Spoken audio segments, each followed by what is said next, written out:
พุทธศาสนาเข้ามาวันละอยู่2 เหง5 ปัก69 วาสาปีรับใส่สุราสักราชาวันละอยู่387 ตัวเลิน8 เลี่ยมมาวันละอยู่10 คำปีเขตวันที่20 เดือนจุนปี2525ในปางสร้างตือกรรมอนัตตาวิปัสสนาภาวนาหาหันยอดธรรมอนัตตาวอกรรมถนหนึ่งที่วัดพระธาตุจอมนาบหวานแปนหวานดม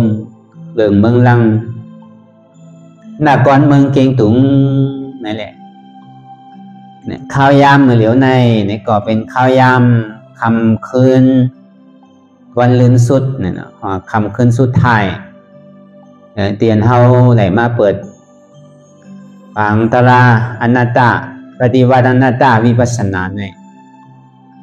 อันนี้ก็เป็นตอนการเตียนเฮาที่ไหนมาถอมมายินอย่างก็ไหนมาจ้างตื้อปฏิวัติวิปัสสนาในข้าวยามเวลานาฬิกา6 โมงต่อถึง8 โมงข้าวยาม2 ชั่วโมงในก็คือเฮาตั้งใจตั้งข้อไว้ใจลีงามก็เบิกคำขึ้นวันเมื่อไหนก็เป็นคำขึ้นกำเลินสุดเตียนเฮาที่ไหนมาเปิดปังตรานั่นแล้วก็เบอร์นั้นไหนแหละอ่อนตั้งสุดไหนก็คือเฮานางขาไก่กุดขาขวาทับต่างขาซ้ายก่อนเลยใจก็ขาซ้ายทับต่างขาขวาก่อนเลยมือ2 ขอนต่างไว้เหนือตาเฮาก็ยาวไหนก็ไว้ตัวเฮาซื่ออย่ามีเคียงป่นอย่ามีย่านป่นก็เฮาเคียงป่นดีไหนก็มั่นจางเห็นเฮากันสันยาวก็ใครห้องใครให้ก็หย่อนย่านปนตีนาในก็มั่นจังเห็นเฮาให้หลับให้นอนหวังว่ามัชฌิมาปฏิปทานั้นอำเคียงปนอำหย่อนย่านปนเป็นเส้นตั้งสายกลางเส้นตั้งสายกลางในเป็นสัมมาทิฏฐิสัมมาสังกัปปะตั้งหันจอบตั้งพิจารณาจอบก็ยาวในก็คือเฮาหลับหูเนึกเปิดหูยามปิญญาพิจารณาเจนจาตัวที่ขอทำนำทำคำสอนของสัพพัญญูเจ้าในพร้อมไหนก็คือเขาถอมเข้าใจดีอันถูกที่เอาวันนั้นเอาอีกก็ไหลนั่งก็ใจตัวเอากว่ากูผ่านกูป้ายตั้งเสียงก็ใจนั่งก็ต้องว่าคือทอมเข้าใจดีอันเอาในหลวเอาอิดนั่นน่ะอันเฮ็ดในหลวเฮ็ดเตหลวเฮ็ดน้ำนั่นน่ะก็ยาวนี่ก็คือเฮารับตาเนื้อเปิดตายามปิญญาอยากตัวที่มันน้อวิญญาณอะไรเสียนั้นไหนเตียมันเกิดขึ้นเป็นมานั่นก็คือเฮาหมอวางเป็นอนัตตาเลยอ่อนตั้งในเฮาไปหันเจ็บไปหันทุกขะไปปองแจงเลี้ยงใจในอนัตตาตัวนั้นก็คือเฮาตัวดีลมเผยใจเขาออกอันตั้งเผยใจเขายาวเผยใจออกยาวเผยใจเขาลึกเผยใจออกลึกเพราะว่ามันเขายาวนี่ก็คือเฮาเจนจ้าวนว่าเกิดก็ออกมายาวนี่ก็คือเฮาเจนจ้าวนว่าตายเพราะว่ามันเข่าก็ยาวนี่ก็คือเฮาเจนจ้าวนว่าเกิดเพราะว่ามาออกมายาวนี่ก็คือเฮาเจนจ้าบอกว่ารับเพราะว่ามันปองยาวนี่ก็คือเฮาเจนจ้าวนว่าเกิดเพราะว่ามันเบียบก็ยาวนี่ก็คือเฮาเจนจ้าวนว่าตายเหตุไหนกว่ากรรมหนึ่งก็เหตุไหนกว่ากรรมหนึ่งยาวในซึ่งคือเฮาเอายามปียาเฮานั่นตัวเข่ากว่าดีมันใจว่าคือมันติดลมหายใจเขาออกใจแล้วก็เพื่อเข้ามาวนคนไข้ตัวตั้งแต่โหถึงตีนถึงโหไหนมีอะไรพอง ที่ว่าเป็นของเฮามีเฮาวันน่ะวนตัวหลีป่นปีป่นเดินป่นวันมาต่อถึงพองยามเหลวไหนใครเถ่าก็เถ่ามาลอยใครเป็นไหนก็เปลี่ยนมาลอยใครตายนี่ก็ตึงตีไหลตายมันตั้งนานมีไผตีรอดไหลบาเรียกว่าหนุ่มบาคนเมียวหือนี่ก็ตั้งหนาเนี่ยตึงตายมันตึงตายเตสาตายมันเจ็ดก็เพราะนั้นในเฮามาวนเจนจาตัวตีตัวของเฮาเนี่ยไอขิงขาข้าวยามมันไหนก็มันปอกให้น้ำก็เปิดอายุอาซาเขาก็อะไรก็นั่นก็เลยว่าครึ่งเหลือมันเป็นอายุที่ครึ่งเหลือไปน้ำบางก็เพราะจำพังเอามันดีกวนดีฮักดีลู่ดีปั้งดีก้อยเมื่อไรกันนั่นแกก้อยกามันตึงเปลี่ยนกลางมาไปทำมาย่อยนั่นในเอาต่างแต่เฮาความต่อถึงเศร้าหาตุติยาย่อยนั่นในกอดเอาต่างแต่เศร้าหาถึง50ตาติยาย่อยนั่นในต่างแต่50ถึง75ก็เปิดไปทำมาย่อยนั่นเป็นห้องว่าปาราอัตตาหิตาวเหมือนหนังเฮาตึกเป็นลูกอ่อนอยู่เมื่อเฮายังตึกมีหนุ่มเฮายังตึกหนุ่มตึกกำอยู่นั่นก็เฮาที่ไรเห็นเอาอัตตาหิตะที่ไรเห็นเอาไปหมอไปหูไปปิ่งยาลองตั้งกาตั้งขายนะลองตั้งเห็นดีเห็นลายนะว่าเป็นก้นแลสังขาก่อนที่ไรเห็นเหมือนสินั้นก็ในพอถึงข้าวยามตุติยาย่อยมาเยาวไหนสิตั้งแต่อาสากเศร้าหาป่นเด้อถึง50เนี่ยมันตีไรเหตุสือในตีไรเป็นปาราหิตะปาราหิตานวันนั้นมั่นใจพุนตาโตเจ้าเก่าห้างกล้วยก็มีดุมีหน้าหอต่อเฮิรนในก่อมันตีไรถึงสั่งลองหน้าหอต่อเฮิรนกว่ามีลูกมีหลานนะเหตุตั้งกาตั้งขายเห็นเหตุตั้งไปมากมีรีเปลี่ยนจากไหนเนี่ยมันเป็นข้าวยามอันสั่งถูกอยู่ข้าวยามตุติยาน่ะสังว่าเจ้าสังขายห้านเขาในก็เหมือนกันเหมือนเห็นหูจบกว่าอย่างในปฐมะในถามตนนั่นถึงมาถามกลางนั่นห้องว่าตุติยานั่นในก็อันตั้งหูตั้งหมออันโตเสาเก่าไหลทำไหลเห็นไว้นั่นปริยัติก็ดีปฏิเนี่ยก็ดีปริยัตินั่นมันเป็นสังเนี่ยเป็นขันธาทุลาวปฏินั่นหนูไหนเป็นวิปัสสนาทุลาวในการสังขารในจีเตเนี่ยมันมี2อันกันนะการที่เราเอาตั้งหูตั้งหมอในธรรมปิฎกา3ของนั่นเห็นเขาเข้าใจเอาดังแต่อาภิธรรมมาสู้ตันตาวินัย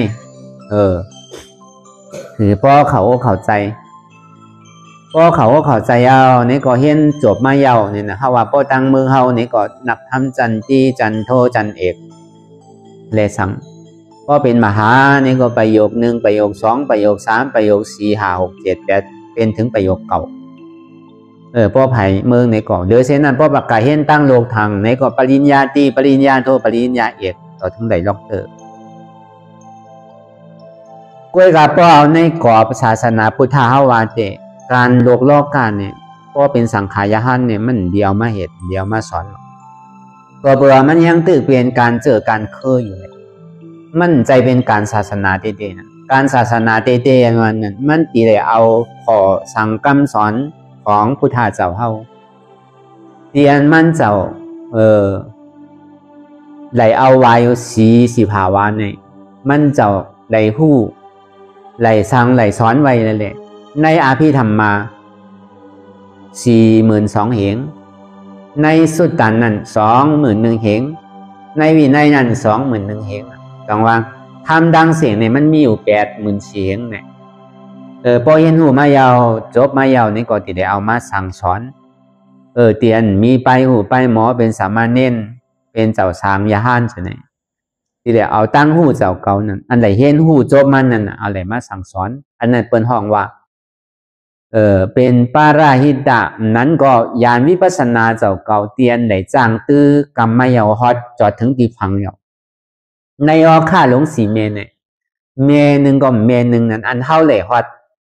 ตุ้ยกว่าถึงอย่าฝังตั้งบุญนั้นตั้งแต่กาโมกขะภาวะขะวีโมกขะอวิจาโมกขะนั้นก็เป็นสิ่งนั้นเส้นตั้งดีตัวเจ้าเก่าในทบในญาในจ้างตื้อกรรมมาเยาในหนังหือแหละอันเข้ามาในศาสนาพุทธะเจ้าเฮาในว่าเป็นสามเณรเจ้าสังฆาเจ้าภิกขุสามเณรเขานั้นนางหือแหละสัมติขึ้นมีหนอแตนคือตาดีเจ็บซิมหอมในศาสนาพุทธะเจ้าเฮานั้นหือมันปอยืนยาวกว่าตั้งหนาเลยซ้ำนั้นในก็ติเลยเอามาสั่งสอนปันอุปาสกอุปาสิกาปอออกเมออกเตียนเปิ้นได้เอาเฮาเป็นตูเลยสังเอาเฮาเป็นเจ้าช้างเลยสังไหลมาปัดโพลุ่มล่าเฮาเฮ็ดวิยาวิจาดูต้านปันปัจจยาสีเปิงสีป้านั่นเลยนำทำคำสอนอันที่มันเป็นหล่อนเป็นแกนนั่นเตียมันถึงจิกถึงจอมนั่นตีแหละเอามาจี้สั่งสอนตีแหละมาซ้นหนังหือแหละบอเมออกหนังหือแหละตีเปิ้นไหลรู้เขาซ้อมพักซ้อมไหลรู้ต้านวิยาวิจากูซ้ำแสนเปิงนั่นตีแหละมาสั่งมาสอนปันนะเหมือนอันเท่าอ่อนกันเหตุอยู่พองยามเหมือนเหลียวปริยัติเนี่ยก็บนก็มีไว้เตรียมบัตรเตรียมเมืองหรูในเมืองเชียงตุงเฮาในเกาะก็มีน้ำหมูโลต่างอันใหญ่เด้อเปิ้นก็เป็นวัดราชฐานหลวงหกคงนั่นน่ะที่ได้เห็นฮู้เอาสินั้นนั่นน่ะก็เบอร์นั้นในอันนี้ในข้าวไอ้ซาเข้า25 ถึง 50ในมันเป็นข้าวยามตาดีเฮ็ดปูนตาก้นตั้งน้ำบ่วายเสนันมาเพราะว่า50ป่นเหลือๆกว่าเยาเนี่ยมันโดเหตุปูนตาตัวเจ้าเก่าอ่ะเหมือนนางพ่อเป็นก้นหอก้นเฮินนี่ก็ลองตั้งกาตั้งขายลองลูกลองหลานลองหอลองเฮินลองป้ายมังมีรีเป็นนั่นอย่าไปเอาไว้เป็นเปิงใหญ่วะกล้วยกามันเหตุกลมไหลนางเก่ากล้วยกาอย่าไปเอาไว้เป็นอันลำลองเลยเปิงใหญ่มันวะในความไทยในเบือนทองว่ามันเป็นว่านปลายชีวิตนั่นในตาที่ย่าย่อยนั่นมันเป็นข้าวยามมันเฮาโหลเหตุการณ์ตั้งลีอันเฮามาใจอยู่พ้องยามมือเหลียวไหนเฮามาขามกอลีเฮามาจามกอลีก็เพราะว่ามันเป็นกูโซตั้งหลังเตียนเฮาเลยเฮ็ดไว้แหละเฮามาใจของเก่าไว้ว่ะพอเฮาซ้ำขึ้นหาเจอพันใหม่หาอำมวยหาโคของใหม่วันนั้นในภาวะจาดหนาเนี่ยมันดีเป็นสังหูเฮาว่าในรอกาก่อนดีในรอกุตลานั่นก่อนดีก็เบอร์สินั้นในเพราะว่าอีวาซาเข้า50หรือกว่านั้นการหอการเฮิรนการดูการล่างการกล้าการขายนั้นไหนอย่าพี่เอาไว้เป็นเปิงหลวงเปิงใหญ่มันว่าการฐานดีไว้เป็นเปิงหลวงเปิงใหญ่มันนั่นกุนตาโตเจ้าเก่าอ่ะลองดูเตียนเท่าไหร่ดูมาเยานั่นลองดูลองต้านนั่นเตียนเท่าไหร่ดูไหลต้านมาเยานั่นยุ่มย้ำว่าเขาก็เลยต้านกันมันน้ำอยู่ลองดูลองต้านเตะกล้วยกาตานมันตีเมียหรือเสียอันมีศีลมีธรรมในสัมเมียตัวเขาเลยรู้เลยต้านก็คือเนี่ยก็มันคือดันเขามีศีลมีธรรมวะก็เบอร์นั้นอันห้อมไปยามเอาศีลเอาธรรมห้อมไปยามนอนวัดนอนว่ายามเอาศีลหาศีล8นั่นนี่ก็เขาโลคัดใจให้ถึงมันไหลอันโตตอนหรือศีลน่ะจำเป็นสังเป็นสมถะว่ะให้ถึงเขาใจนิ่มให้ถึงเขาใจกัดเย็นกล้วยกามันก่อมยาวเนาะสมถะแต่กล้วยกาอย่างหน่อยมันก็มันเป็นลอกะมันก็ยังลีหรือเสียเฮาเหตุสังนั่นน่ะกล้วยกาปอเตียนสูงสุดมันไหนเตๆในซ้ำดีไรเหตุจือเนี่ยการนั้นสูงสุดในศาสนาพุทธะคัมภาเป็นเสาห้องเนี่ยเป็นการวิปัสสนา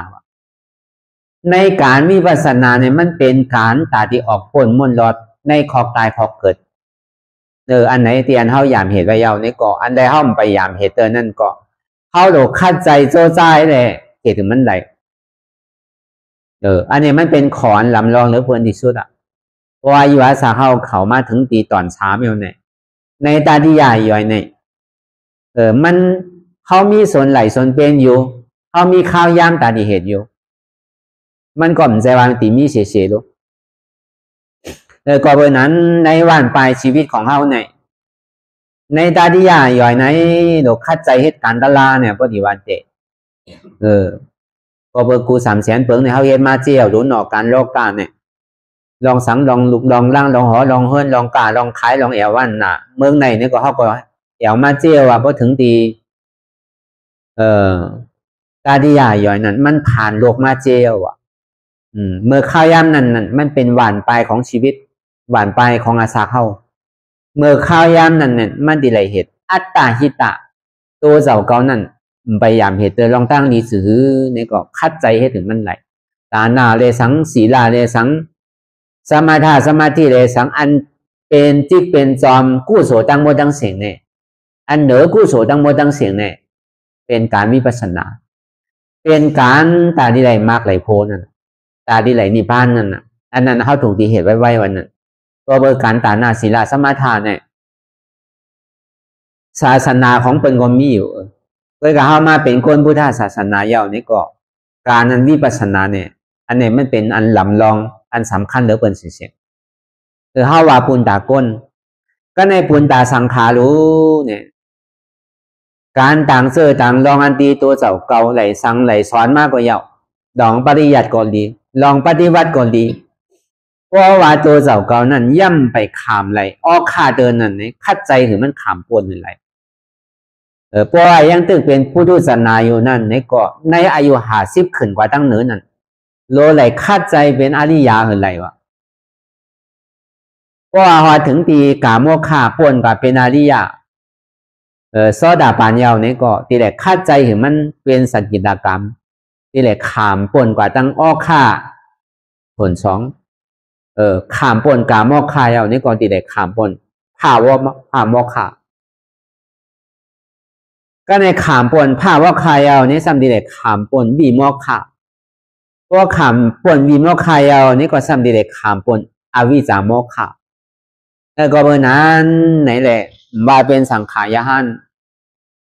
ก่อนขึ้นจือว่าเป็นลูกพระพุทธเจ้าเนี่ยถึงดีวันปลายชีวิตมาเนี่ยอายุเฮาสุดเสียงกว่าเยาในข้าวยำส่วนตัวเมื่อ50ขึ้นต่อถึง75เนี่ยตัวเจ้าก่อนนั้นย่ำไปถึงย่ำไปฮอดเนี่ยเราคัดใจให้ถึงมันไหลวะมันจะดีกึ่งตานว่าเป็นลูกพุทธเจ้าอ่ะดีเกสุดมันก็ไหลสมาธาก็ยังดีนั่นน่ะตายกว่านี้ก็ยังเกิดเมืองพรหมก็ยังดีหรอมันไหลเป็นอริยเสดาเนี่ยก็มันไหลสมาทานนี่ก็มันก็ยังปนไหลในตุกติปุ่งกล้วยกามันช่ำชาใจไหลเตะก็ลีมาเตนี่ก็เข้ามาอยู่ในรอยวีปุ่งละอยู่ในรอยแก้วรอยแสงเยาวนี่เตะเขาที่เอามาหินปอกก็มันใจเมียวมันเยอะเดี๋ยวเฮงเงินเฮคำปอกก็มันซ้ำมีกาขันเหมือนหนังแสงหนูพอเขาขึ้นเสือมาอยู่ในรอยแสงเยาวนี่ก็เขาเราเอาแสงปอกก็หือดีเตะโดว่าเป็นสินั้นวะสังวากรนั้นในยาวตัวลีงามกว่ายาวเป็นอาราธาผูกกับยาวเนี่ยก็สำขึ้นดูดีไหลเป็นพระราหิตาขึ้นว่าตาที่ได้สั่งสอนขึ้นแล้วก็เบิกการจับเก่าในเมียวดูเพราะยังตื่นหลงมีการอยู่ไหนก็โดยเหตุมันถึงตีถึงทางวะก็เบิกสังว่าสินั้นไหนเพราะอายุอาสาเข้าเถ่าแก่มายาวเหตุสังเตก็มันจังเหตุอย่างก็มันพอป่วน70เหลือกว่าเอาแต่อย่างก็มันขี่หลงขี่ลืมไปแล้วน่ะเพราะเขา80กว่าเอาก็ตาที่ไหลมากตะลาโผตะลานี่ก็เป็นอันหยาบเตะอยู่ไรพุทธเจ้าเฮาว่าในตาที่ย่าย่อยนั้นอัน50เหลือขึ้นต่อถึง75เนี่ยโดยเข้าใจเหตุการณ์ตะลานั่นน่ะบ่ดีว่าเตเหตุการณ์ตาที่ไหลมากในโพนั่นมันจะดีกึ่งตันเฮาเกิดมาทวมยาศาสนาพุทธเจ้ามันจะดีกึ่งตันอันเฮาเข้ามาในศาสนาอันเฮามาเป็นเจ้าสังเป็นสมณเณรเป็นภิกขุจะไหนเนี่ยเป้าหมายอันสูงสุดอันเข้ามาในศาสนาเป็นสามเณรเป็นภิกขุนั่นก็ปุญตาขัดเลยมักตะลาโผตะลาไว้นั่นก็มันใจว่ามาเปี่ยวมาหมุนมาหาไปมังมีดีเป็นมาอยู่ในบนห้องว่านี่ราชานวิชาเนี่ยมาเหตุต่างกาต่างขายมีไหมีสนจะไหนมีหลองต่างกาต่างขายใช่ไหมอันนี้มันใจเมียว เป็นเจ้าสังขายาหานนั่นเจ้าสังขายาหานสมานเนียนภิกขุนั่นปูนตาหนังหือเลยอาสวะมันที่สุดหนังหือล้อผ้าที่มันผังไว้ดื้อๆหนังหือมันติ่มมีต่อซาหนังหือมันติ่มมีโมหะมานาทิฏฐิหนังหือมันติยอมลงนั่นอันนี้มันเป็นรอนสำคัญรองอันใหญ่ๆจึงที่ได้มาถอดถอนกิเลสาอันนี้จะนี่กึ่งการว่าเป็นลูกพุทธเจ้าว่ามันเป็นสินะเนี่ยมันดีว่าสื่อละอันเท่าก็ใกล้ว่าเฉยๆน่ะปริยัติกล่อมสอนปฏิวัติกล่อมเฮ็ดนั่นเพราะว่าอยู่ธาตุเนี่ยก็กินสั่งไปธาตุวะเพราะอยู่วัดเนี่ยก็กินสั่งไปวัดวะเพราะอยู่ป่าเฮียวเนี่ยก็กินสั่งไปป่าเฮียววะเพราะอยู่เทินอยู่ป่าเนี่ยก็กินสั่งไปเทินไปป่าวะเพราะอยู่ถ้ำเนี่ยก็กินสั่งไปถ้ำวะการปริยัติกล่อมสอนหนูปฏิบัติกล่อมสั่งตื้อกรรมหนูเป็นสิ่งนั้นวะก็เพราะนั้นเป้าหมายของเจ้าสังขารสมณีเนี่ยมันก็ตึงว่าไว้เจียงเรื่องๆว่าพิฆาเวนั่นก่อนหันเพไพ่เกิดเถ่าเป็นตายเขาเนี่ยว่าอันนั้นพ้องว่าพิฆาเวว่าผ่านวันนั้นผ่านหน่อยเลยสังผ่าพิคู่เลยสังในผ่าเนี่ยมันมีอติเปสื่อกันวันนั้นผ่านวันนั้นมันหาเส้นตั้งหนังหือติมเกิดหนังหือติมเถ่าหนังหือติมเป็นหนังหือแลติมตายนั่นมันหาเส้นตั้งมันตาดีออกปนมนรอดว่ะอันนั้นจึงได้กึ่งตานมาผ้าว่ะพลาเนี่ยว่ะบอกว่าอันใดเป็นเหตุในเมื่อพระพุทธเจ้าเฮายังตึกเป็นหนอรองอยู่เหมือนอย่างเป็นเจ้าใจสิทธัตถานั่นมันก็แอวหวานแอวเมื่อมันก็หาก้นเถ่ากำพยาวกับหันก้นเป็นกำพยาวกับหันก้นตายถึงตีกำเนินสุดมาในสัมกหันผ่านกหันดูเจ้าผ้าเจ้าผ้าสามัญเนียนเลยสังเปิดห้องผ้านั่นน่ะในปาลีก็ห้องผ้านั่นเก่าอ่ะก็นั่งเตะเย็นๆไว้อยู่ที่เก่าไม่มันก็มีสปิดบาดอันนึงก็กะย้อนเปิ่นมามันก็ตัวเตะกินยิ้มพอกินยิ้มแล้วก็มันใหม่ใจลองหอลองเฮือนมันใหม่ใจลองลุกลองร้านมันใหม่ใจลองอีสังผู้สามแสนเปิงลองทีกาขายก็มันใหม่ใจเอานะว่าเป็นทานมันอ่ะมันจะดีถามฉันนาในเปิดห้องว่าสังฉันน่ะเปิดห้องผ้าค่ะผ้าเนี่ยปองว่าซื้อมีหนาเฮิรนค่ะปล่อยหนาเฮิรนแปดเสียงอ่ะมีหวานมีเมืองมีปอมีเมมีลุงมีล่างค่ะมีเมค่ะอันนั้นห้องว่าผ้าเนี่ยจำเป็นเมี่ยวหือมันหาเส้นตั้งตาดีป่นเกิดป่นเผาป่นเป็นป่นตายเขาเจ้าใจเฮาเนี่ยอันนี้สร้างถูกเขาดีเอาเนเลยเฮ็ดอ่ะนั่นน่ะในผ้าอันวันนั้นออกที่นั่นมากว่ะก็เพราะฉะนั้นในพอเฮาหูโตของเฮายาวในแต่ก็เฮาโหลเลยว่างการวันงานเฮานั่นน่ะเฮาโหลว่างเป็นตอนการอะไรมันอาเย่ใหญ่การอะไรมันอาเย่ใหญ่การอะไรมันถูกตีหิมเหตุการอะไรมันติ่มถูกหิมเหตุนั่นก็เฮาก็โหลเลยว่างไหลนั่นน่ะเนาะพอถึงขิงถึงข้าวถึงยามมันมาเนี่ยมันเป็นข้าวยามปังตะลาเนี่ยข้าวยามปฏิเปิดกรรมฐานเนี่ยใช่ไหมข้าวยามปฏิการมีการทอดการเมียตรงนี้ก็เฮาก็โหลหิมเอานั่นการต่างต่างรองต่างเมียวเดมันก็เข้ามาเนี่ยเขายังผักไหลก็การเหตุการณ์ด้านล่างมันเข้าตัวไหนมาพึกเขาจึงแต่มาทบจอมตัวเจ้าเก่าเนี่ยมันจะดีหันจะดีหูดีมันเผ็ดกว่าหูมันขมกว่าหูมันหวานกว่าหูมันเจียมกว่าหูนั่นน่ะเนาะมันจะได้มาพึกในตัวในใจเขาเนี่ยอันนั้นเน่นอนเหลือเปินอันนั้นลำลองเหลือเปินอันนั้นเตสาเหลือเปินอ่ะก็เบอร์สินั้นไหนแหละการเตียนเขาเฮ็ดอยู่พองยามมือเหลียวเนี่ยมันเป็นการที่อันสูงสุดมันถึงจิกถึงจอมไหลเตะเหลือเสนันกาเนี่ยมันสั่งถูกมาเนี่ยแต่ก็อเปสีภูมิอันวันนั้นอปยาภูมิตังสีอันวันนั้นในตุกติสีภูมินั้นมันก็จังปีกแปดก็มันปีกแปดก็มันก็สามสาวกากซ้อนนี่ปานในไหลเอามันแข่กามอะไรก็กว่าไหลเพราะมันขามปนกว่าตีกามอขานั่นแต่ก็แต่มันดีสื่อกว่าตั้งหนาเนี่ยมันยาเปล่าอริยานว่านั้นเป็นก่อนกว่าตั้งหนาก็มันปอกขึ้นตั้งหลังว่ะอริยานผู้ทุศาสนาเนี่ยมันปอกขึ้นตั้งหลังนิดๆอะแต่อยู่เมืองไรก็อย่าอยู่เมืองพรมดูป้าพรมมาดูป้าพรมเนี่ยสัญญาณสัญญายตนะแต่อยู่ในเมืองสวรรค์จันทร์ฝ่าในโลกจันทร์ก็ยาวอ่ะเพราะว่าสากอายุเสียงเนี่ยก็ปอกขึ้นมากขึ้นอ่ะเทวบุตรเทวราเขานานในเพราะเขาตายยาวปากก็เห็นก็ หมื่นก็แสนก็นั่นไหนตาที่ปอกขึ้นมาเป็นก้นเนี่ยมันมีหนึ่งกองเลยวะหรือเสนาในปอกขึ้นไปยภูมิทั้งสี่ตั้งเสียงว่ามันดีกว่าเพราะตอนนั้นเหมือนเป็นพรหมหลูป้าพรหมาหลูป้าพรหมนั่นก็ดังนั้นดังเก่าอ่ะหลูป้าพรหมาหลูป้าพรหมนั่นอาสาทำใหญ่เด้อเทวราทั้งเทวุเทวราทั้งเวลามันเป็นสิ่งนั้นก็ไล่เนี่ยก็เบอร์มันเอาปึงยิงเหลือสมถะเนี่ยมันขึ้นกับอยู่ที่ปฐมตุติยตติยตติยจตุธาบุญเนี่ยขึ้นกว่าที่เป็นรูปะอรูปะเนสัญญานาสัญญายตนาบุญก็เบอร์มันปึงยิงเหลือเสสมถะ40นั่นแหละมันก็ขึ้นกว่าแกกล้วยกาบอมืออายุอาสางมันเสียงมายาวนี่ก็พรหมก็เหมือนกันตายเป็นพวกหมูป่าก็เห็นก็หมื่นก็แสนก็นั่นตาที่ปอกขึ้นมาเป็นก้นไหนแต่ก็มีหนึ่งก่อว่ะก็เหลือเสนาในปอกขึ้นกว่าอเปสิภูมิทั้งเสียงว่ะก็เบอร์พุทธสันนานว่านั้นมันขึ้นปอกตั้งหลังนี่ที่กะตามันดีกว่าตั้งหนามมีว่ะเพราะว่าเป็นอริยานว่านั้นเป็นก่อนกว่าตั้งหนาเลยเป็นก่อนขึ้นใหญ่ไม่สูง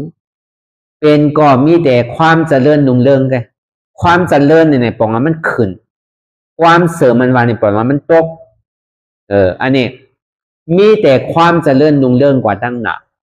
ซึ่งปอกขึ้นดังหลังล่านั่นน่ะเป็นของอริยาเนี่ยเป็นสิ่งนั้นว่ะเท่าอ่อนกันไหวกันสายอยู่กูวันเนี่ยอริยาเป็นถือเนี่ยเขาเคยหูดีปองมันนั่นน่ะขึ้นชื่อว่าเป็นอริยาเอาเนี่ยก็ภาษาเนี่ยอริยาเปียเจ้าวันนั้นเป็นโสดาปฏิมาโสดาปฏิโพมากันวันเนี่ยมันกำเร็วก็มันตัดน่ะเพราะว่ามักตัดแล้วเนี่ยก็โผเกิดกำเร็วอันนั้นมักเลยโผอ่ะ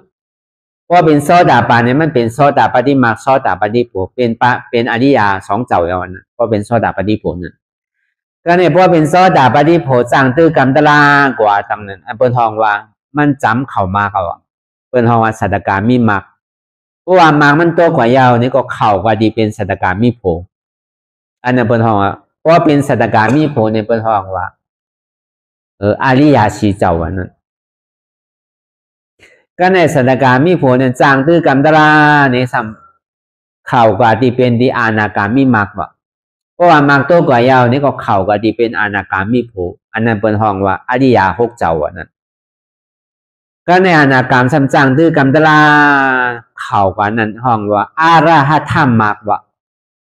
เพราะว่ามันฮอดถึงยาวในเปิ้นห้องว่าอรหัตถโพว่าอันนั้นเพราะเป็นเจ้าอย่าห้านตาในเปิ้นห้องว่าอริยา8เจ้าวันนั้นเจ้าอย่าห้านตาปาเรียวในเปิ้นห้องว่าอริยา8วันนั้นมันเป็นก่อนขึ้นตั้งเหนือดีติเกียมันปอกขึ้นอ่ะเมืองคนก่อนปอกมากขึ้นอ่ะเพราะตายเอาก็อาเปสิภูมิก็ตึ้งกว่าละมันตึ้งดีเป็นก่อนกว่าตั้งหนาดีๆอ่ะมันปอกขึ้นตั้งหลังอ่ะเฮามาเจนจ้าตัวดีๆรู้มันใครเป็นนะมันเสียไรอ่ะมันใครไรนะก็ใครไรเนี่ยก็เฮาโหลยังตั้งจอมเสียจาตรานั่นนะห้องเสียจาตราอริยเสียจาตรา4ประการนั่นนะที่ไหลเห็นหูอันไรเป็นทุกขะอันไรเป็นเหตุทุกขะอันไรเป็นสุขขะอันไรจำเป็นเหตุสุขขะอันนี้เขาตัวไหลศึกษานะครับเนี่ยการเตียนเขาไม่ใช่การวิปัสสนาเนี่ยการเตียนเขาเลยถอมเลยยืนอยู่ตั้งนอกนั่นอันห้องว่าทุกขะสัจจานั่นจาติจาราพยาธิมารณะปิเยหิวิปโยโกทุกโขมโกอาปิเยหิสัมปโยโกทุกโขมโกอันนี้ก็เขาก็เลยยินอยู่เพราะวันศีลมันทำมานั่นเขาธรรมะเสจานั่นอันเป็นไก่สูตรกันนั่นเพราะวันศีลวันทำมาเนี่ยมันดีมีจุ้มธรรมะเสจานะว่าสูตรกูวัดเพราะในหวามาเนี่ยในเมื่อเป็นถึงในก็หันอยู่หันโสเปลี่ยนกับวัดในวันน่ะพนทองว่าจุ้มธรรมะเสจาจุ้มธรรมะจักนั่นน่ะเนาะสวดธรรมะจักนั่นน่ะเหมือนพระพุทธเจ้าเข้าสวดตอนตั้งเพิ่นในห้องวัดธรรมะเสจาวันนั้น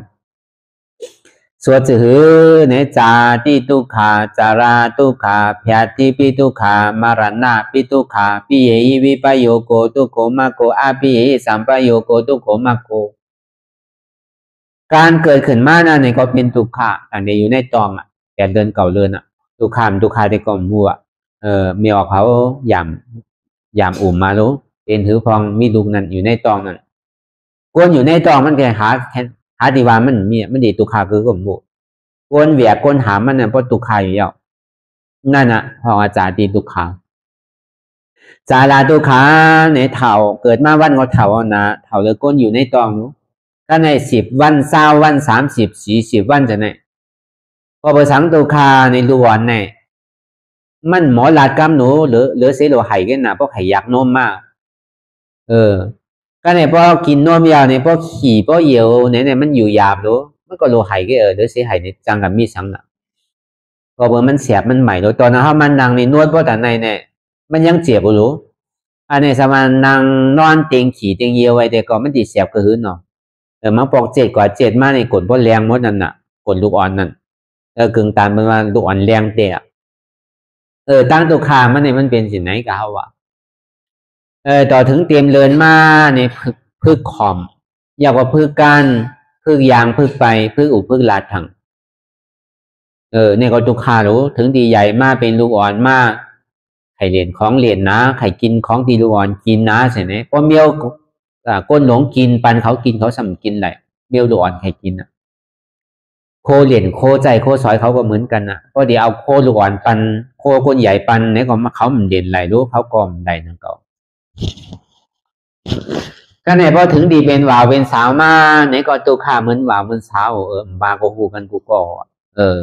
ก็เป็นว่าวเป็นสาวมาเป็นสื่อก็เนี่ยพอเตนาหอต่อเฮิรนมาเนี่ยก็หาดีว่าเมียก็ไหนมันใจก่อเลียวรู้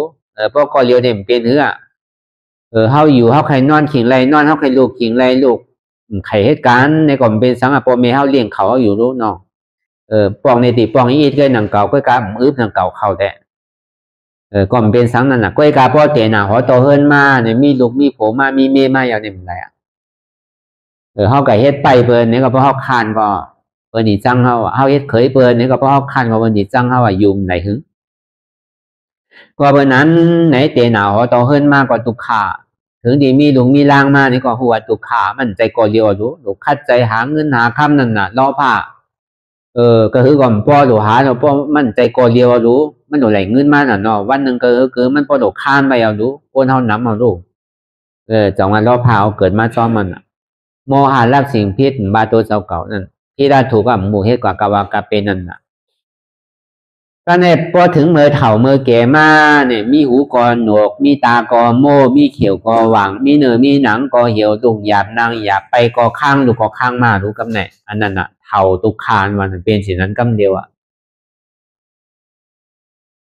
กำไหนพอจำตีตายมาเนี่ยก็มั่นใจว่าเกาตีตายตายเมื่อไหนเกินเนี่ยบานไหลรู้คนเขาเนี่ยในตุกขาขันใจ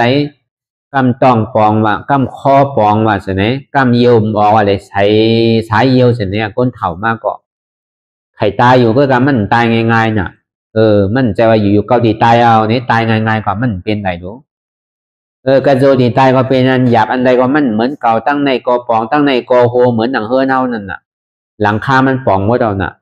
พัดตูมันก็มอดหายหมดอ่ะขามันเนี่ยก็ปังหมดอ่ะมันดีกวนดีดูดีปังดีก้อยเหมือนไรแกยาถือก็ตึกอ่ะยาว่าเหมือนเอาสีมาตากันน่ะตั้งในมันแต่ข้อกินอยู่กูมือกูวันกูขิงกูข้าวยาหมดนั่นห้องว่าจาราตุคามารณาตุคานั่นน่ะคนบอดีตายมาเนี่ยนำหูนำตาขี่มุกขี่นำไล่เยี่ยวบ่หลันขี่บ่หลันน่ะคนดีตายเนี่ยในห้องว่าจารามารณาตุคาเนี่ยเฮาว่าลองการเรียนเฮาเกิดมาในก็ง่ายๆอย่างเก่ากล้วยกา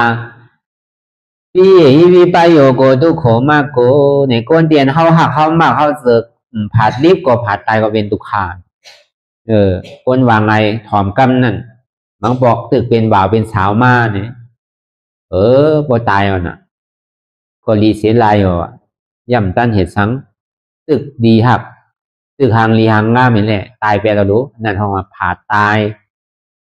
ก็เนี่ยพอผาดรีบเนี่ยพอหูตั้งหมอมาเฮาเป็นปอเป็นเมส่งเฮียนหูลองไปหมอไปสังมีหน้าขายหน้ามีเฮิรนขายเฮิรน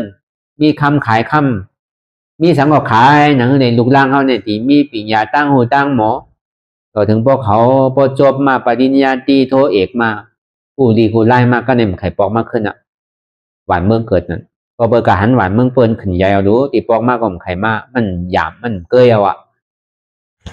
ก็เบอร์นั้นอ่ะกวนหักกวนหมักกวนเสือกกวนเตียนวางไงถอมกำในซ้ำอยู่ไกลว่ะ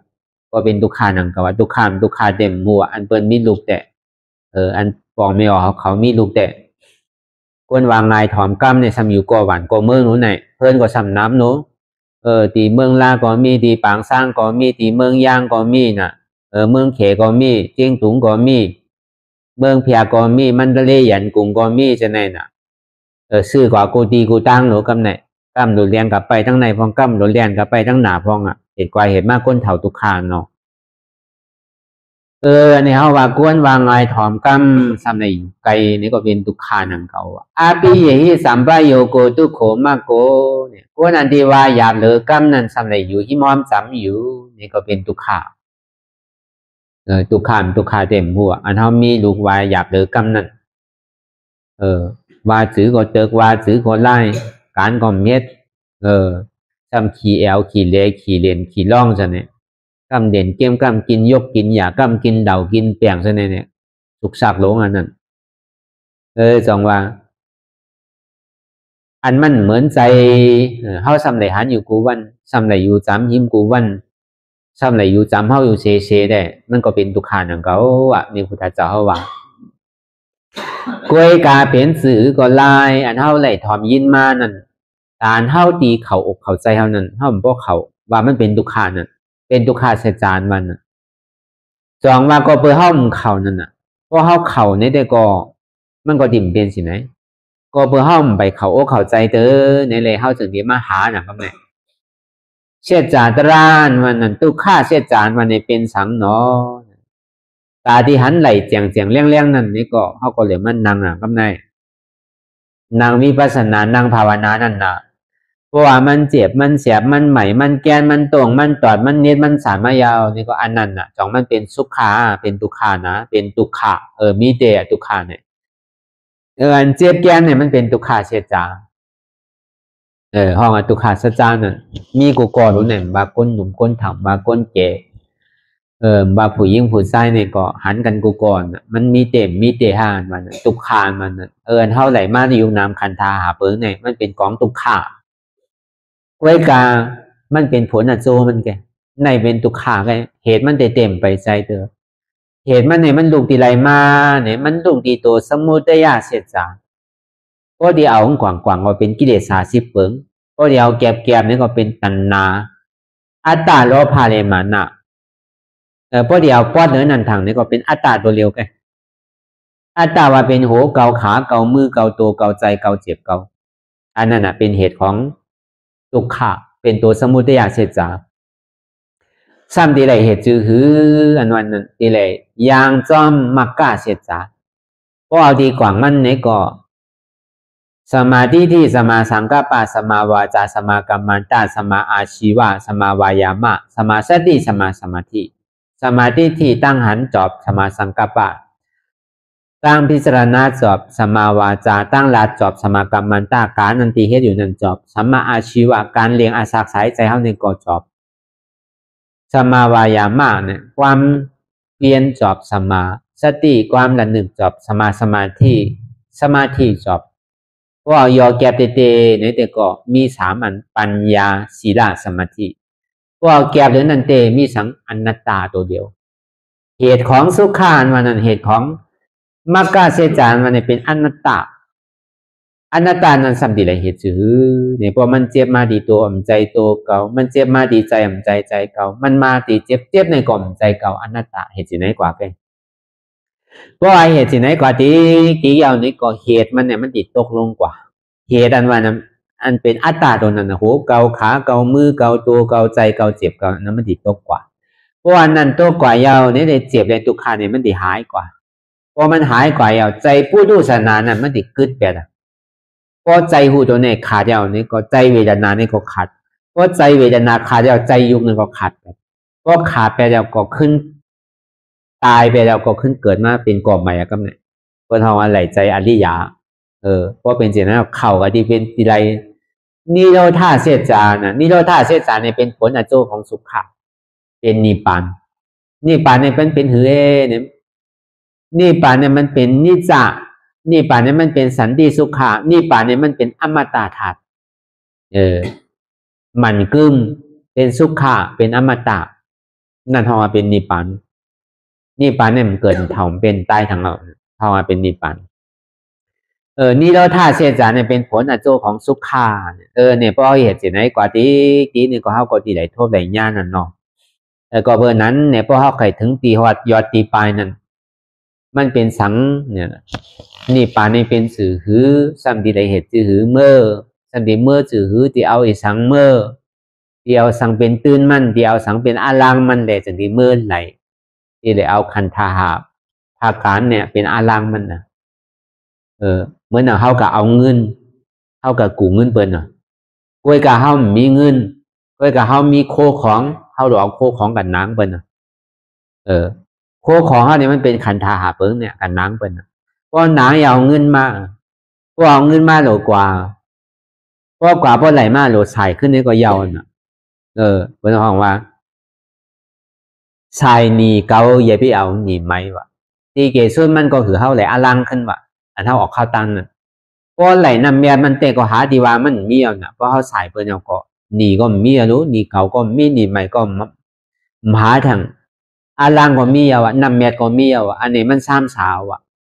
มันก็เหมือนสินั้นเขาหลวมีอาลังเนี่ยเขาหลวมียุบนามคันธาในแก่มีเหตุการณ์ลักษณะ32ในหิมันเต็มแก่อันนี้เป็นอาลังเข้าตานติมือก็เบอร์นั้นไหนเลยอันนี้เขาก็ไหลซับแรงรายจ้างตือกรรมในการวิปัสสนาการนั้นเท่าตีหาหันตัดถึงไหลนั้นก็มันเป็นดองตั้งในวิปัสสนาหรือเขาผู้หวานปองแจงเลี้ยงใจมันเป็นข้าวยามันสั่งถูกเตียนเท่ากูก่อกูโกนในก่ออะไรว่ามันเป็นตาที่ยาลอยร้อนตีว่าประธรรมาในก่อเกตุติยาในก่อเกนังเก่าก็การมันเป็นตาที่ยาร้อนก็เบอร์นั้นเนี่ยเพราะว่าการตั้งการตัดที่ออกปนมนรอดนั้นเขาหลวไว้เป็นนำปัดหนึ่งมีสังในก็เขาหลววางไว้กำหนึ่งการนั้นที่เขาเห็นอยู่ตั้งหลังนั้นมันยาวให้ปอกตั้นให้ปอกต่างแดนเขาอูกำมาก็ในต่อถึงพอตายก็มันตั้นพอถือตั้นแต่ก็หิมเหตุหิมเอาแต่มตั้นอันเขาหามานั่นก็เปิดหนึ่ง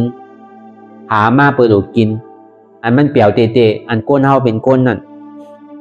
อันมันเปี่ยวเตะก็พอเขาหามาอย่างเงินคำนั่นออกจากโคของเงินคำนั่นหรือเสียว่าเขาโดดกินเงี้ยน่ะเมื่อเปี่ยวสองมาเนี่ยก็เขาโดดนอนเงี้ยน่ะมี2อันหนึ่งอันเดียวหรือเสียนั่นแต่ก็มันมียังอ่ะโดดตุกข้าว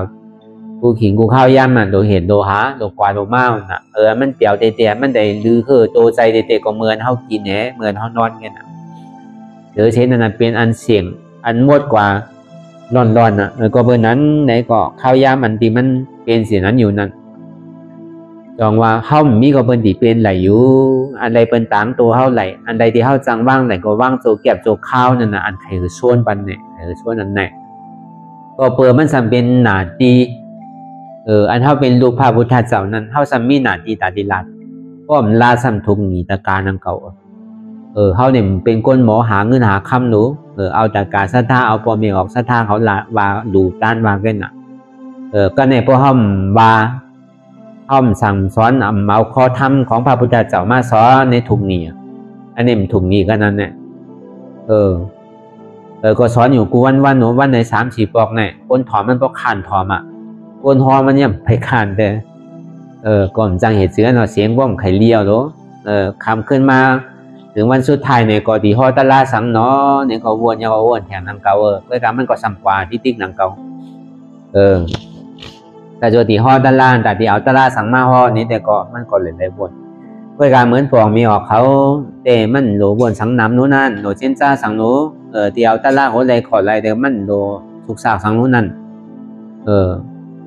มีโอกาสนี้เขาเห็นภาคยังโหลไรวนนั่นสุกสากอยู่ถ้าเมื่อผูกตีเลี้ยงสังดีเนาะเมื่อในเขาเลี้ยงในเมื่อผูกเขาตีเลี้ยงเมื่อนั้นในไหลโกเป็นอิ่มเนี่ยน่ะวนนั่งเขาเห็ดเขาฟักนั่นเขายังไหลวนวันนั้น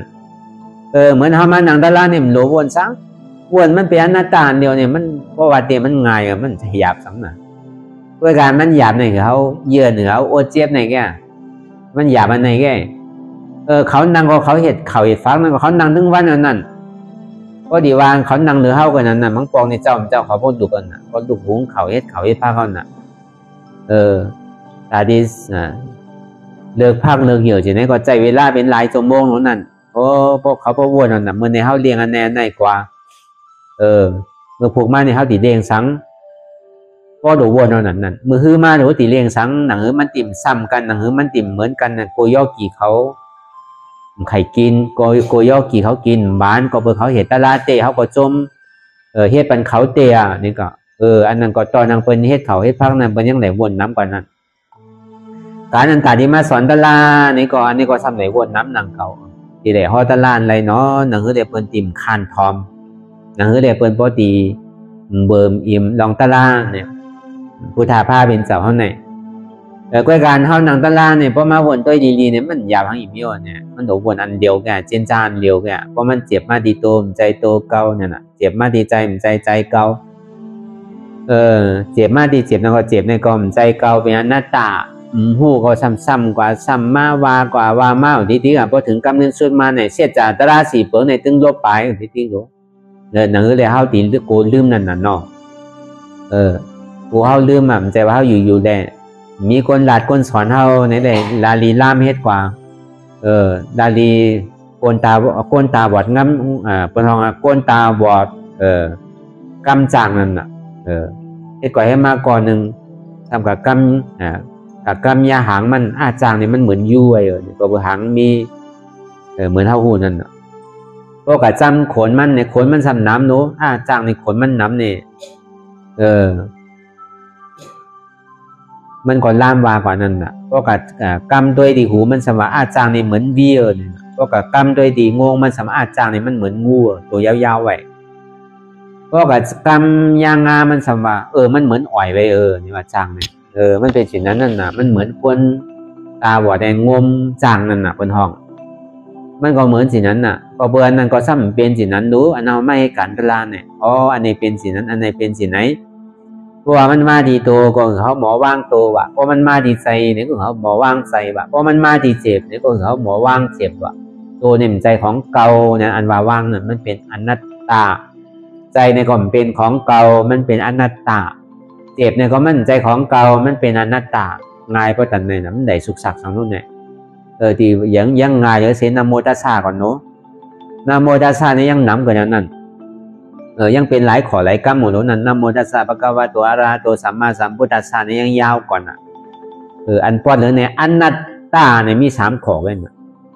ง่ายพวกคือละเฮาว่าพอเฮาวนด้วยลีกันเนาะก็เบอร์ในคำขึ้นวันมื้อในก็เป็นคำขึ้นวันผล10ยาวก็เฮาซ้ำขึ้นสืบ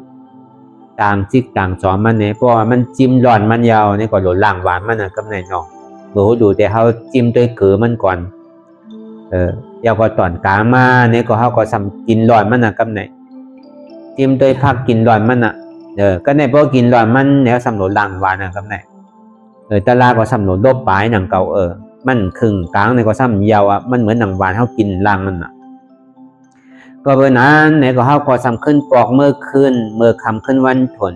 เตียนเฮาไหลห่อมาเกี่ยวด้วยลองอนัตตาและคณะสุขนั้นก็เพื่อมันเป็นเปิงของอนัตตา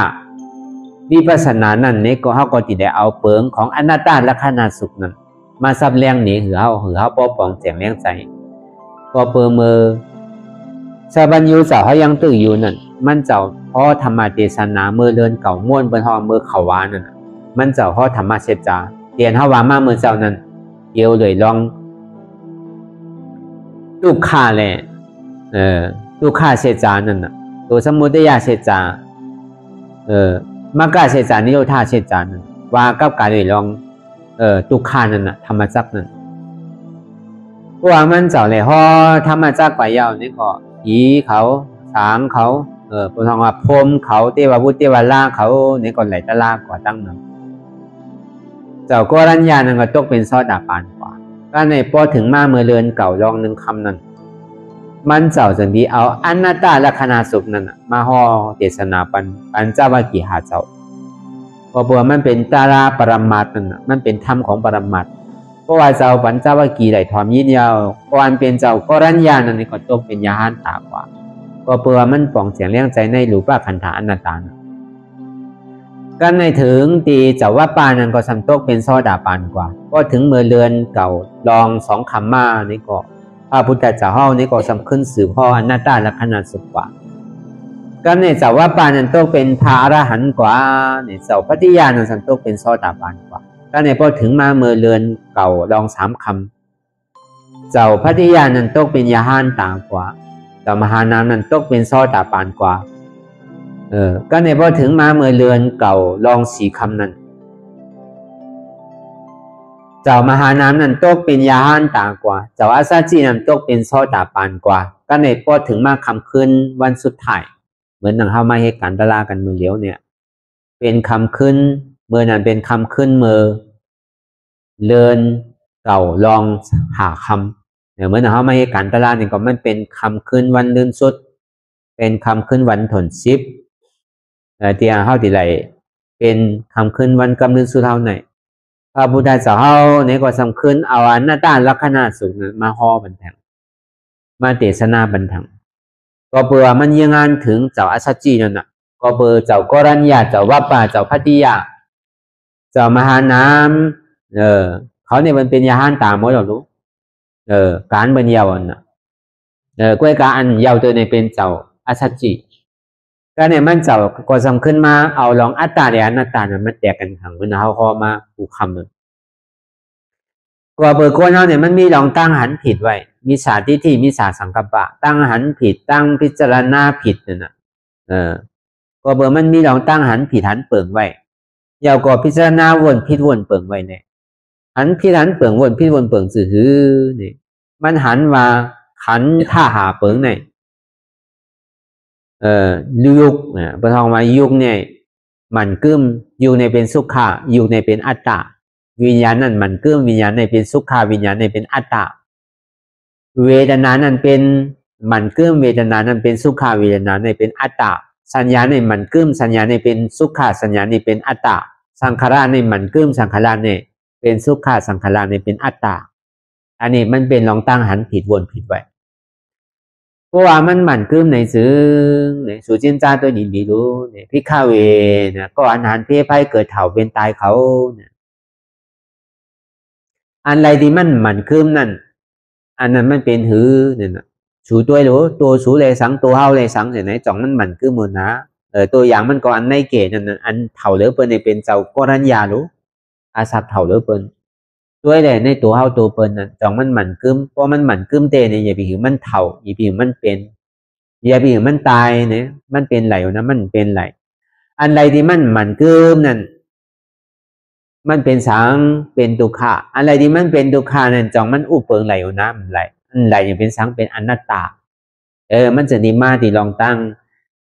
คันธาหาเปิงนั่นเป็นอนิจจคันธาเปิงนั่นเป็นทุกขะคันธาเปิงนั่นเป็นอนัตตามันจำขึ้นดีปอกขึ้นมาก็เปอว่า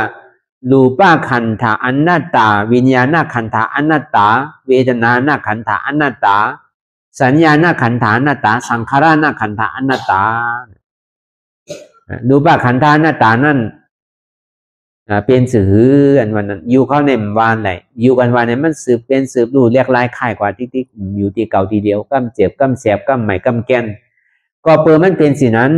อันมันเรียกลายไข่อยู่นั่นมันเป็นอนิจจาอ่ะ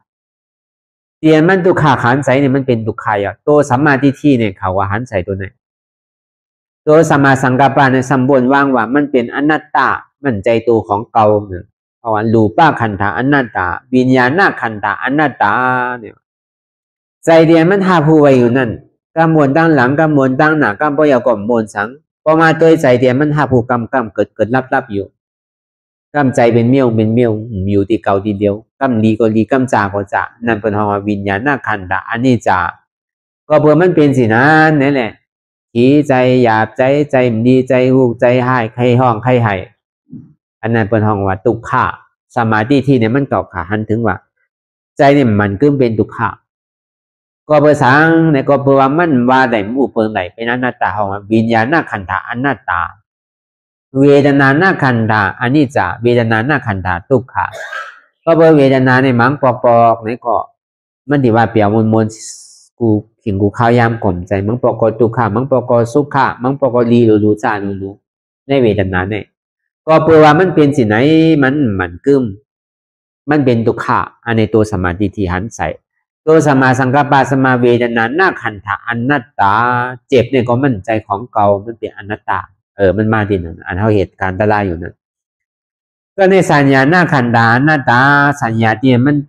หยาบต้องแหวนแดนหนึ่งเอามาวนเอามาคู่ใจไหลในช้างนั้นก็เพราะมันมันกัดเจ็บไว้ที่เก่าดีเดียวเตียนเฮาวามาเมื่อคืนผลมานั่นอันนั้นเฮาก็ดิ่มชับแรงมันดียาวกว่าก็เบอร์เป็นสินะในแหละมันกึมสัญญาตัวนั้นก็มันใจเป็นไหลเช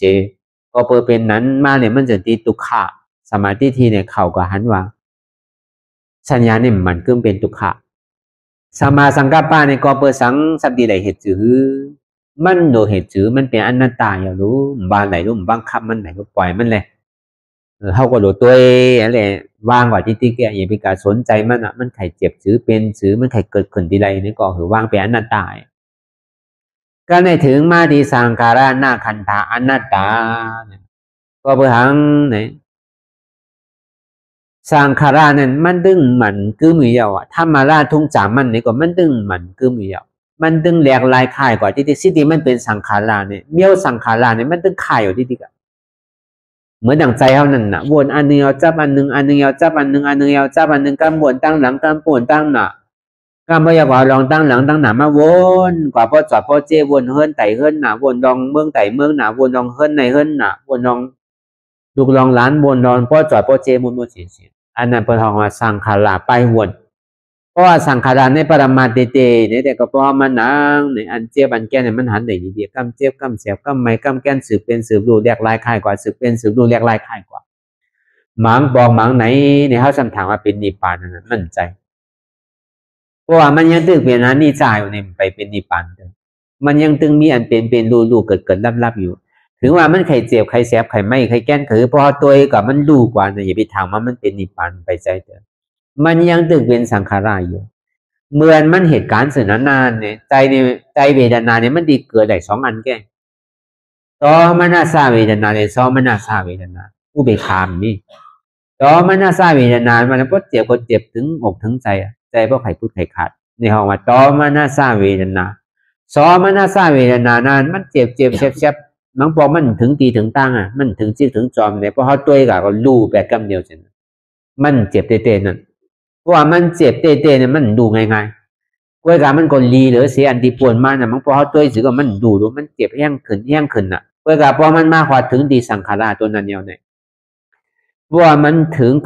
กลางมากใจก็ป้วนกว่ากลางอีกนึงไปถึงจอมถึงจิ๊กมันเตอมันเลยว่ามันเจ็บว่ามันถึงใจถึงคอเด้อกะเวลาพอเขาวนว่างว่าอ๋ออนัตตารู้นี่ดูแบบนั้นรับแบบนั้นเขาเนี่ยเพราะอันหนึ่งพอเกิดขึ้นมาอันเสียบันใหม่พอขึ้นมาอ๋ออันนี้เป็นธาตุไฟหรืออนัตตารู้กว่าธาตุไฟเนี่ยก็ในเพราะอันนักอันแข็งมันพอเกิดขึ้นเป็นมาอ๋อเนี่ยเป็นธาตุดินรู้ว่าอะไรอนัตตารู้กว่าครับเนี่ยอันมันจับมันซื้อมันเป็นอยู่ฉะนั้นเพราะเขาวนว่าอ๋อเนี่ยเป็นธาตุน้ำก็รู้ว่าอะไรอนัตตานี่ก็ยอดแปดใหญ่แปดรู้แปดอันเจ็บแก้นตอนนี้สารสันไว้โคมไตนั้นเพราะเขาวนอ๋อในเป็นธาตุลมก็รู้มันใจเก่ารู้ในอนัตตานี่ก็รู้แปดนั่นเป็นห้องว่าสังขารนะสังขารหน้าขันธาอันนี้จะสังขารหน้าขันธาทุกขาลองตั้งหันสังขารเนี่ยมันก็เป็นทุกขาเนี่ยเป็นตัวสมาธิที่ตั้งหันมันเมียเนี่ยมันจะหันใส่ก็ในตาที่ทรงแพทย์มันในตาที่เจ็บตัดขาดไหลนั่นเป็นสมาสังกัปปะสมาสังกัปปะเนี่ยเป็นสังอนัตตาอันมือหันอยู่พ้องย่ามือเหลียวในสังขารตัวไหนก็มันคือเป็นอนัตตามันใจของมือเจ็บมันใจเป็นนิพพานเตออย่าไปทางว่ามันหอดถึงนิพพานไปมีเตอสำนวนต่อถึงมันโพสุดกว่าอันมันเกิดรับมันก็เหตุการณ์ขึ้นต่อที่อันมันเกิดรับมันหายกว่าอย่างอัตตาเนี่ยมันตีรวมเป็นอันหนึ่งอันเดียวมันมีหลายอันเกิดรับเนี่ยมันยังมีหลายอันอยู่เวลาพอมันเป็นอนุโลมมาอย่างยาวเนี่ยเป็นห้องคันธาเนี่ยมันจู่ใจเนี่ยมันดีมีอันหนึ่งอันเดียวกันเพราะมือใจอันมีอันหนึ่งอันเดียวเนี่ยเขาโดดตัดไหลกับเดียวเพราะอนุโลมมาอย่างเกิดเดียวนี่ก็คือเขาตัดไหล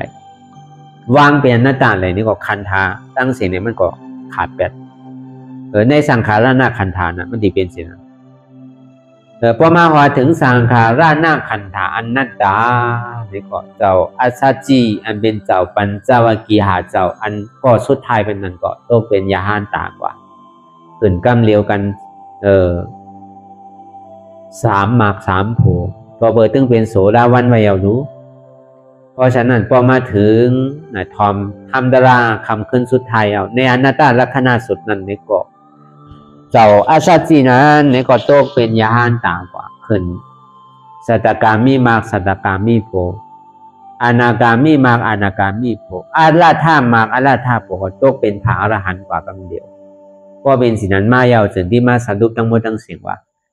สัพเพสังขาราอนิจจาสัพเพสังขาราทุกขาสัพเพสังขาราอนัตตาสังขาราทั้งหมดทั้งสิ้นในมันกึมก็เพราะว่ามันคึมนั่นแหละสังขาราในเป็นทุกขาก็เพราะว่าทุกขานี่มันอุเปิงพองงำจังจี้สังมันไหลนั่นเลยว่าสังขาราในเป็นอนัตตามันมายาวที่นั่นนะพอถึงวันนั้นมาก็ว่าพุทธเจ้าเขาก็พ่อยาวอนัตตลักษณะสุดนั้นพอทัดกันหาวันเดียวก็ปัญจวัคคีย์หาเจ้านั้นก็โตเป็นพระอรหันต์กว่าทั้ง4เอานะก็เบอร์ในอยู่วิญญาณเวทนาสัญญาสังขารเนี่ยในเฮือนหาหลังในอันเฮาตุกขาเนี่ยพวกเฮาปล่อยผ่าว่างไหลนี่ก็เฮาก็ดีฮอดในเฮือนหาหลังเนี่ยก็จุนรูปไหลเป็นรูปาวะจุนนามไหลเป็นอรูปาวะจุนคันธาไหลเป็นอริยาวะกองอันเฮาลาดมาดังเสียงเนี่ยก็เพื่อเฮาไขหือคันธาเนี่ยมันจุเหมือนเฮามาตัวตีตัวเฮาเนี่ยมันใจตัวเฮาวันนั้นอันที่ไล่เฮ็ดวิปัสสนาเนี่ยพอมันใจตัวเฮาสำทางว่ามันมีดีขามีดีแอลเฮาสมมุติตัวดิน่ะให้มันหายติน่ะอันนั้นมันเป็นอยู่แค่นั้นมันย่ำไปสู่วิญญาณในเวทนาอยู่ที่นั่นมันตึงเป็นอยู่กันเดียวกันพอเห็นจับลายมันเนี่ยก็มันติกายาดูแปรมันลายแค่ก็ในพ่อเห็นจับลายมันต่างกันคือว่าตัวดีใจสำทางว่าเป็นดีมาโหใจเนี่ยมันเปลี่ยนตึกเนี่ยอันนี้ก็มันไปใจแต่นั้นใจเนี่ยมันเป็นอันหูก็มันใจดีมาโหใจเนี่ยก็ในพ่อก็อยากตัวก็เปิดใจเนี่ยเห็นก็เป็นทุกข์พ่อมีใจก็กล่อมทุกข์เพราะอะไรนั้นแต่มันติกาเป็นอาดูแปรมันได้เป็นเพราะว่ารับดูไปเป็นดูป่ารับนามไหลเป็นหน้าดูป่านะรับคันธาไหลเป็นหน้าดิยานะเป้าหมายของเขานั้นโดนรับคันธาไหลก็วันนั้นไล่เขาแยกจางตื้อกรรมเหมือนนั้นเพราะเขาตัวดีโตเตียนมันเหตุการณ์อยู่นั่นยุคเตียนมันเหตุการณ์อยู่นั่นยุคก็เป็นยุคใจเวทนาก็เป็นใจเวทนาใจอันห้าผู้ก็เป็นใจอันห้าผู้มันเผยไป3 อันนะพออยู่เหตุการณ์นี้ก็ใจเวทนาห้าผู้พอใจเวทนาห้าผู้ใจอันหูในสมอยู่ในกลางแก่เขาคือมันตัดไหลถึง3 ตัวเหมือนเขาเอาอะไรเป็นอารมณ์ก่อนไหลใจลูกกับตัวเดียนมันเจ็บนั่นพอเขาเอาอยู่ในศูนย์กลางเนี่ยเอาอันเจ็บตีตัวนั้นเป็นอารมณ์เนี่ยก็มันใจตัวเขารู้อนัตตาในปองว่ายุคได้วิญญาณเวทนาเนี่ยมันจูที่นั่นยุคได้วิญญาณเวทนาเนี่ยมันเป็นขันธ์หายุคนั้นก็เป็นยุควิญญาณก็เป็นวิญญาณเวทนาเนี่ยมันสังแจกเป็นสัญญาในสังขารยุควิญญาณเวทนานั้นก็ใจยุคเจตสิกนั่นยุคใจเจตสิกนั่นยุคก็เป็นยุคใจนั้นก็เป็นใจแค่เป็นวิญญาณขันธาแค่ยุคนั้นก็เป็นยุคขันธาแค่เวลาเจตสิกนั้นเป็นเวทนาสัญญาสังขารเอาอะไรก็ไหลเพราะมันมาดีโตนี่ก็เขาว่างดีโตเวลาเขาว่างดีโตเลยใจเลยเวทนาเนี่ยมันดีมาจูดีนั่นแกก็ในพอว่างดีใจเนี่ยก็เปิดปึงอีเหนือเสียโตมันถึงที่หูมาดีใจนั่นก็เปิดหูมาดีใจเนี่ยมันถึงที่กาหาหูว่างที่อันหูถังตั้มหนึ่งก็กาอันลาดก่อนเนี่ยมันเป็นอันหยาบอันสุกสักเนาะก็กาเขาอย่าไปหวนว่าอยู่กันว่าเนี่ยมันมีดีขาเนี่ยเขาโดดตัวมันหายก่อนก็มันไหลตะล่ามใจอย่างนั้นมันเป็นเวทนาลู่ลายๆแกมันเป็นการของมันแกนั่นอย่าไปกัดตัวทีนั่นเขาโดดเอาบอกขึ้นมาตัวเตียนมันอยู่ในศูนย์กลางน่ะมันเหมือนหนังก้นห่อก้านั่นน่ะยุคนั้นมันเป็นก้าเวทนาเนี่ยมันเป็นน้ำมันก้นห่อมันน่ะมันเป็นวิญญาณน่ะเหมือนก้นห่อก้าเขาอย่าไปกับไม้ใจก้าอย่าไปกับไม้ใจน้ำมันมัน เขาโดดเป็นก้นหอยเลยอ่อนมันเมื่อไงมันมาดีไรก็เปิงหลงมันเนี่ยเขาโดดเป็นก้นหอเป็นสิ่งนั้นแค่อธิเปมันนั่นต้องอายุวิญญาณเวทนานะเป็นอนัตตาเพราะมันมาดีเจ็บเนี่ยก็เปิดเจ็บเนี่ยมันปึงยิงเหลือเสียอยู่แรงน้ำมันจะดีเจ็บเนาะก็หัวหันสิ่งนั้นยาวนี่ก็เข้าว่างดีเจ็บอะไรเพราะมันมาจู่กำน้ำเนี่ยมันติดมาจู่ดีเจ็บนั่นน่ะเพราะมันมีตัวมีใจยาวเนี่ยมันมาจู่มันมาล้มกันนี่นั่นเป็นอนุโลมญาณเกิดขึ้นนี่นั่นเขาก็โดนว่างนี่นั่นไงคือเป็นอนัตตาอะไรเนี่ยเขาก็ซ้ำแรงกับการเลยลองอนัตตาลักษณะสุขในนี่ก็เป็นเตียนเยาตัวดีงามกว่าเยาในขันธาหาเปิดนั่นเป็นอนัตตาคำขึ้นทน1ทน2ทน3ทน4ทน5อดถึงมาคำขึ้นวันกำเนิดสุดในนี่ก็เป็นเตียนเยาตัวกว่าในอนัตตาลักษณะสุขเตียน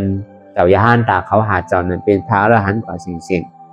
ถึงดีกำเนิดสุดมาในเจ้ามหานามในก็โตเป็นยาหันตาก่อนในคำขึ้นวันสุดท้ายก็เวิร์ดทอมเอาอนัตตาลักษณะสุขอันที่เขากันอยู่กูวันเนี่ยอันเท่าวันใน3 ปอก 4 ปอกอันเท่าไหร่มาเปิดปังตะลาเลยมาเปิดกรรมฐานเปิดห้องว่าเกิงของอนัตตาวิปัสสนาเนี่ยมั่นใจเป็นเกิงของบุญเจ้าใจเป็นเกิงของเจ้าไหลป้าไหลมันเป็นเกิงของพระพุทธเจ้าเฮาเป็นขอสั่งคำสอนของพุทธเจ้าเฮากำเลียวใจว่าเอาออกแจกเพมาดีเกิงในเกิงนามใจมันเป็นเปิงของพระพุทธเจ้ากำเลียวก็ดีว่าซื่อๆมันก็เบอร์พุทธเจ้าในเป็นอนัตตาวาตามันเป็นสิ่งนั้นมันนึงไห้ก่อเสื้อมันโลโก้กับโลเสขิงเสข้าวเสยามสังอ่ะก็กล่าวโลกาเสื้อมันเดี๋ยวเจียวถึงไว้ก็กดกดมามันถึงที่ปอกไล่สอนอนัตตาเนี่ยมันติดไหลเป็นสิ่งนั้นมันจะดีถูกตาถูกตั้งมันไหลก็เบอร์สิ่งนั้นนี่แหละอันไหนก็เขาทำมีเนี่ยก็เขาพอหันทำใจเนี่ยก็เขาพอหูทำมีหันเจ็บทำใจหัวเจ็บเนี่ยเป็นอนัตตาทำมีหันตุขาทำหัวตุขานี่เป็นอนัตตาทำมีหันว่ามใจหัวเก่าใจขาเก่าใจมือเก่าใจโตเก่าใจเก่าใจเจ็บเก่าทำใจหัวมันเป็นอนัตตาทำมีหันเจ็บแกนตรงตอดเน็ดซานสันไหวโคมไตใหม่กัดอ่อนแข็งสู้ตุ่มเจ้าใหญ่จึงหยอดเป็นดุอันนี้ทำมีหัน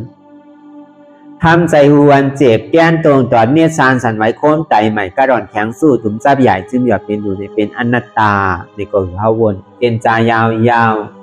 ข้าวยาหมึงหึงอย่าปีว่าไหวป่นอย่าปีว่าเทิงป่นเตียนเฮาหันเตียนเฮาวนมันเพ่งเป้งกันกว่าวนต่อถึง